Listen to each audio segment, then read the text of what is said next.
नमस्ते। आज हम दो बहुत ही पावरफुल फ्रेमवर्क्स को समझने की कोशिश करेंगे। एक जो हमें दूसरों को समझने में मदद करता है और दूसरा जो हमें खुद को समझने में मदद करता है। तो चलिए, एक बहुत ही कॉमन फीलिंग से शुरुआत करते हैं। क्या कभी ऐसा लगा है कि आप ऐसे लोगों से घिरे हैं जिन्हें समझना नामुमकिन सा लगता है? मतलब वो ऐसा क्यों करते हैं, ये समझ ही नहीं आता। ये फीलिंग स्टोर नाम के एक सीईओ को बहुत ज्यादा थी। उनको तो पक्का यकीन था कि उनकी कंपनी में हर कोई, मतलब हर कोई नालायक है। वो अपने कर्मचारियों को अहंकारी बड़बोले, लाल फीताशाही वाले गधे और थकाऊ मूर्ख जैसे नामों से बुलाते थे। सोचिए जरा। और यहीं पर एक बहुत जरूरी सवाल उठता है। हम उन लोगों को कैसे देखते हैं जो हमारी तरह नहीं सोचते या हमारी तरह काम नहीं करते? स्टुअर्ट के लिए तो इडियट होने का मतलब सिर्फ इतना था कि वो मेरे जैसा नहीं है। ईमानदारी से बताइए, क्या हम सब भी कभी-कभी ऐसा ही नहीं सोच लेते? खैर, अच्छी बात यह है कि इन डिफरेंसेस को समझने का एक तरीका है, और ये तरीका हमें मिलता है सराउंडेड बाय इडियट्स नाम की किताब से। ये किताब हमें एक बहुत ही सिंपल लेकिन जबरदस्त कलर सिस्टम के जरिए एक तरह का मैप देती है।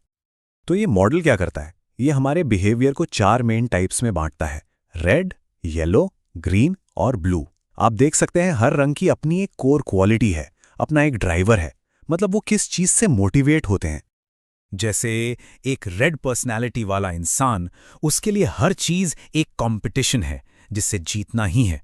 चाहे वो ऑफिस का कोई प्रोजेक्ट हो, ट्रैफिक में आगे निकलना हो या फिर दोस्तों के साथ कोई गेम। उन्हें बस रिजल्ट्स चाहिए और वो बहुत ज्यादा ड्रिवन होते हैं। फिर आते हैं येलोज। ये लोग होते हैं पार्टी की जान, हमेशा पॉजिटिव, फुल ऑफ एनर्जी। हाँ, टाइम कीपिंग के मामले में थोड़े फ्लेक्सिबल हो सकते हैं। मतलब अगर पार्टी 7 बजे है तो उन्हें 6:30 का टाइम देना पड़ता है, लेकिन जहां भी जाते हैं माहौल बना देते हैं, भले ही थोड़ा लेट पहुंचें। अब बात करते हैं ग्रीन पर्सनैलिटी की। ये लोग किसी भी टीम की रीढ़ की हड्डी होते हैं, एकदम स्टेबल, सपोर्टिव। इन्हें शांति और हार्मनी बहुत पसंद है और ये कॉन्फ्लिक्ट से दूर भागते हैं। कभी कभी तो इतना कि जरूरी बदलाव को भी रेजिस्ट करने लगते हैं। ये बहुत अच्छे लिसनर्स होते हैं, पर इनसे कोई फैसला करवाना, उफ, बहुत मुश्किल काम है। और आखिर में आते हैं ब्लूज। ये हैं एनालिटिकल परफेक्शनिस्ट्स। इन्हें कोई भी फैसला लेने से पहले हर छोटी बड़ी डिटेल चाहिए, मतलब हर डिटेल। एक बार तो एक ब्लू ने 85 पेज का प्रपोजल मिलने के बाद भी कंसल्टेंट को परेशान कर दिया, बार बार पूछकर क्या और सामग्री है। इनके लिए क्वालिटी ही सब कुछ है। तो ठीक है, ये तो हो गया दूसरों को समझने का एक तरीका। रेड, येलो, ग्रीन, ब्लू, बढ़िया है। लेकिन क्या हो अगर असली चैलेंज दूसरों को समझना हो ही ना? क्या हो अगर असली चैलेंज हमारे अपने दिमाग के अंदर की उस आवाज को समझना हो जो लगातार हर चीज पर जज करती रहती है?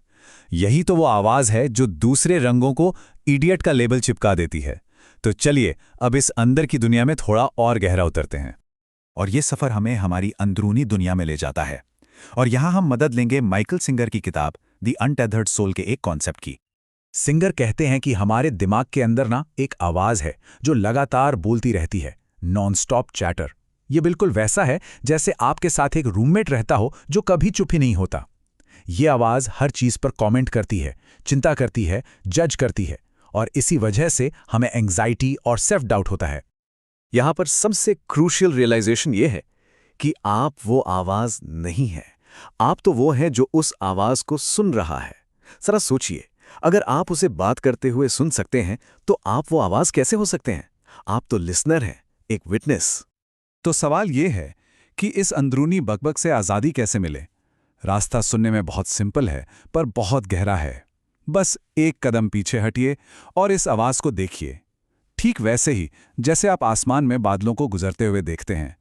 ये रियलाइज करिए कि आप बोलने वाले नहीं हैं, आप तो वो हैं जो चुपचाप उसे सुन रहे हैं, देख रहे हैं।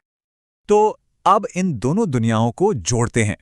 एक तरफ दूसरों की बाहरी दुनिया और दूसरी तरफ हमारे विचारों की अंदरूनी दुनिया। ये दोनों आपस में कनेक्ट कैसे होती हैं?